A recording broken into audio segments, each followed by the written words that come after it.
Pergadag uman. Diya bitay pare ba?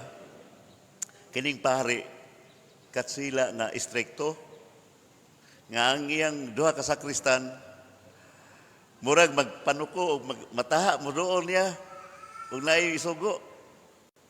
So usa ka adlaw na Domingo sa wala pa magmisa ang pare, iyang gitawag ang iyang usa sa iyang sakristan nga si Juan. Bagting kling kling kling. Dagan de suada. Padre, asa man padre? Juan, ni ay kwarta, no? Magpalit ang karne dito sa Tiangge. Ha?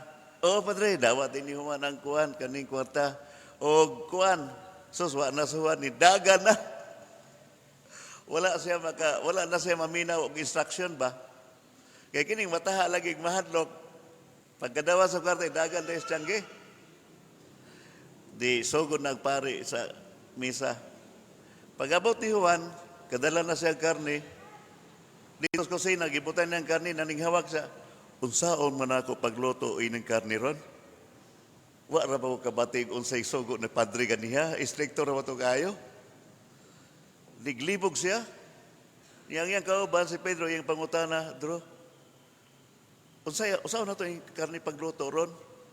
Sanga naman wala ka inang ni padre? Wala mo kapaminaw kay nidagan mo dayon ko kay ugok jud kakayo. Naunsa nga magkasinayop ta ana. Bubuan to sa sabaw ini. Lagaw adto ka dito. Basog naglingkod niya pangutan hung ira. Kay aron ka masayop. Dito man si Pedro aron yun masolban iyang problema niadto sa sakristi.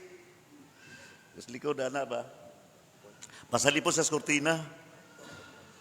Unya, mao po tayo pag humaghalad ba? Yang pare, di po may lugar, di makaduol si Juan. So nangita na siya higayon usa o manako ini ha. Niabot itong panahon nga mayon ng pare, ang Ginoo manaa kaninyo. Nira mga tao, maanaw sab kanimo. Sabat tay si Juan, Padre, unsaon pagluto sa karni? Nakabati po nagpare. Nilingi ka man dyan. Ang bukog lauyahon, ang unod ipristohon. Ang mga tao may yung, Amen. At least nasulban ang problema ni Juan. Well, anyway, mga igsoon, God is good all the time. We need to listen, to understand. And in order to understand, we have to listen carefully, no, the words. Sama karon naghisgot na mga hinumduman ako tong unsaon pagluto ang karne kay puro kaon ang gihisgutan nato ron, no? Sa unang pagbasa, giptagna, no? Gipadayag sa Ginoo sa atong amahan sa langit ang umaabot nga manghitabo ining kalibutan, no? Gipadayag ni propeta Isaías nga ang Dios niining bukira, no? Kay niadto wa pa may mga palasyo, wala pa may mga harian, nomads pa man ang mga tao. Only the mountains, no? Beautiful mountains, dahil sila magpuyo. Humingon ng Ginoo, pinaagi ni propeta Isaías, niining bukira, tukuron sa Ginoo ang niyang gingharian. Niining bukira, himuon sa Dios ang dakong kumbira alang sa tanang katawhan. For everyone, para sa tanan. No? O idahan niya ang lami ang pagkaon o pinili nga ilimnon. Wow, no? So sa research, unsa man gyud nga klase sa pagkaon, no? Dili day pagkaon nga mosulod sa atong baba nya mulusot sa atong lubot. Ang gipasabot sa unang pagbasa, the food that we are going to partake in heaven is no other than to look at the glory of God, no? Kana magtan-aw na ta sa iyang himaya. Di na ta gutomon, di na ta uhawon, lunlong kalipay, kabusog, satisfaction, no? And that will be forever, no? No? Mura sa dili ma-describe sa lami nga bino o sa lami nga pagkaon ang atong bation dito nga atong gingharian diin mahiusan na kita sa amahan ug magsud-ong sa iyang himaya ug muambit sa iyang kinabuhi, no? Mao ni siya. Ug gisaad pa gyud niining bukira magkumbira sa lamiang pagkaon ug magtagay sa laming bino, no? The glory of God. Og niadtong bukira wala nay luha sa kaulaw. Wag tang sa sala. Wala nay kamatayon. Lunlong kalipay ang atong matagamtam niadtong bukira. Apan, dunay gamayng apan, magasulod lamang kita sa maong bukid kung mulabang kita sa kamatayon. Dili lamang kamatayon nga physical, kamatayon nga moral, ang pagbago sa atong kinabuhi, ang pagbago sa atong batasan o kinaiya. No? Kay kanang bukira, dili lamang imaginary or dili lamang human sa kamatayon, kanang bukira matukod na dinis kalibutan kung magbago ta. No? Mahimo tang magpuyo sa langit, bisan niya patas kalibutan, kung ang atong kinabuhi nagsunod sa kabubuton sa Dios. We are partaking His own spirit and life if we follow His commandments. Ang iyang kaubuton. And there will be satisfaction. We will not be longing for any other thing, but only with God. Muna giingon ni San Pablo sa ikaduhang pagbasa, no? I am satisfied. I am contented. I am happy. No? Makamao kong mukaon og laming pagkaon, makamao po kong muantos og walay makaon. Makamao kong musulob og luhong nga mga bisti, makamao po kong mupuyo nga walay bisti. Makamao ko sa tanan, I am satisfied and I know I am contented no matter what. No? And that will be the spirit. Mao nay kinabuhi nga giandam kanato sa Ginoo. Ug ang maong panagna ni Propeta Isaías, gihubad na diri sa atong ebanghelyo karon sa atong Ginoo. No? Our Father in heaven is truly preparing a banquet. No? Minumdum ko basta magkumbera, fiesta, birthday, di matandog to akong mama. Ipagawas dayon itong mga plato nga tinipigan ug maayo. No? Pagawas itong mga mantel sa kuan kanila misa na halos makasama na itong pilo kay inamerulan og maayo. Mga kortina nga lami kayo, no? Unya ato kas kusina to gaiwik tong mga baboy nga gipang kuan, gipang ihaw, no? Sa diya kayo sa likod, no? Labi nagpista o labi ng pista, no? Ang mga tasa, wow, mga baso, kutsara, kanang yung mga nindot nga kay lagi na mga bisita. O sa'yo mga question na, ngano'y man na, di man nato na gamiton o kita rin mga on? So, hilom diya. Hilom diya. Para nas mga bisita. Espesyal yun din ng mga bisita, no? Espesyal, ang bang bisita gani, dalho na kutsara. Amo itong uso pa ba na ron? No, mabita na napugos na gamit kutsara plastic na lang. Well, anyway, imagining how the king prepared for the banquet.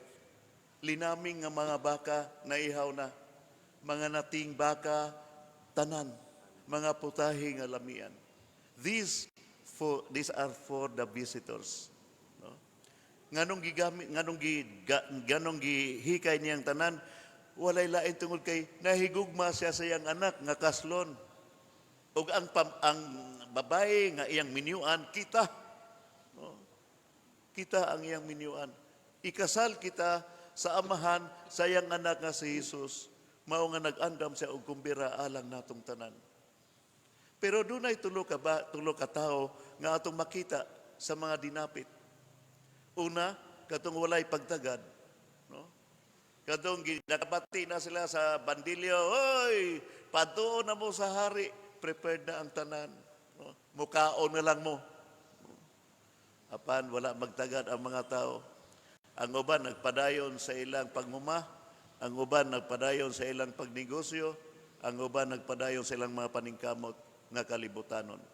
Dili man hinuon ni dautan apan dakong peligro nga mawala ang chance, no, nga makasulod sa gingharian. Nga naman kay mas gitunguha ang kalibutanong mga butang ug kalipay kaysa langit ng mga bahandi nga gitagana sa Dios alang natong tanan. So we have to think about it. Muna itong pamalandungan, hasa man ko karon, unsa may akong gipaningkamutan, Lord.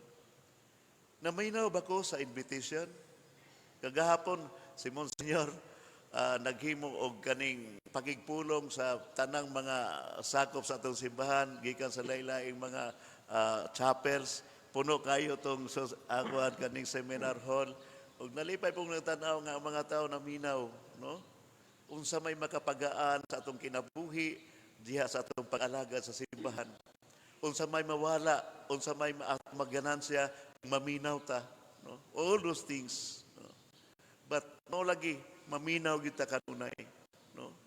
Kay kung dili ta maminaw, magpatuyang rota sa atong kaugalingon. Mayo ganitong uban kay niadto ras uma, ang uban niadto ras sa kuan o tingalis bulangan, okay lang mo. Ang uban yun kay mangyamid pa, mamunal pa yun sa mga gisugo, no? Di ba? Na ay usahay, bisag kita ni aros sa simbahan, kung makitag pari nga naglakaw, mangyamid po, asa ka na pariya pa yun, no? Libak-libakon dayon, no? Gabaan biya po na. Warning. Pero maunay nahitabo, nasuko ang hari. O dili lang kasuko, nahiubos. Kay naningkamot siya sa pag-andam o lami ang kumbira, apan wala siya tagda, giisnab lamang siya. Ikaduha, nagpadala na po siya mga tao dito sa kadalanan. Mayon sa dapita ang tanan, nga inyong makaplagan, dalha dinhi, kay nahikay na ang tanan, o didi ni makaon, napanos ni. So, gidala nila ang tanan. O dito sa Israel, Middle East, bisan gani sa Europe, when you enter into the banquet hall, sa pultahan pa lamang, ang imong sapatos, hubuon na nimo, dayong hipusta na sa mga attendants, dayong naay wardrobe, dito magpili ka sa size sa imong isulob para sa kumbira sa sulod.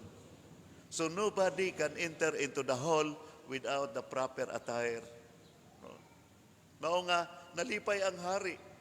Apan sa diyang pagsulod niya, may nakita siyang usa ka tawo nga wala magsulob sa proper attire, wedding attire. Mingon siya, higala. Giunsa man yung pagsulod dinhi. Wa man ka magsulob sa bisti sa kasal. Wala na makatigog ang tao. Og nasuko ang hari. Gipagapos siya, tiil og kamot og gilabog sa gawas, diin magkagot ang ngipon og maghilak. Maunay mahitabo sa mga tao nga dili magpakabana adto ilabog sa imperno sa kalayo nga walay pagkapalong. Pero unsa may ibot pasabot niya adto? Dapit ta tanan. Wala lang siya makasulob sa proper attire. Nganong gisilutan man. Mga igsoon, very simple. Kitang tanan nga muaten og misa, kinahanglan mo atong kasing-kasing, atong suluban og kalumo, abli, gugma, paubos, ug wagtangon ang garbo. Mauni ang bisti nga gipangita sa atong amahan kung mosulod kita dito sa kumbira nga iyang giandam. Mabag-o unta ang atong kasing-kasing. Mabag-o ang atong kinabuhi. Sa pagkakaroon, tingali mangutanat kita, unsa may akong bag-uhon. No? Kadaghanan ang ilang gibago ang naong. Na ayo kasuko mga babae ha. Gusto niyo bag-uhon ng naong, ibton ang kilay, nga ilisan og lapis. O niya mag-make up nga baga kayo nga inig matandang nga sa adlaw muliki-liki. Dili man unta na mao'y kinahanglang bag-uhon, ang bag-uhon ang kasing-kasing. Bisag unsa nimo kagwapo o kagwapa, kung ngilad og batasan, wala gihapon mo pansin nimo. Pero bisag yano ang imong naong o yano ang imong pamisti apan maayo ka og disposisyon sa isig katao daghang kag mga higala. Og wala nimo tingali mahibaw-i usa sa imong mga higala ang Ginoo mismo nga nakadayeg sa imong pagbag-o. God is good all the time. Palihog manindog kita atong ligunon at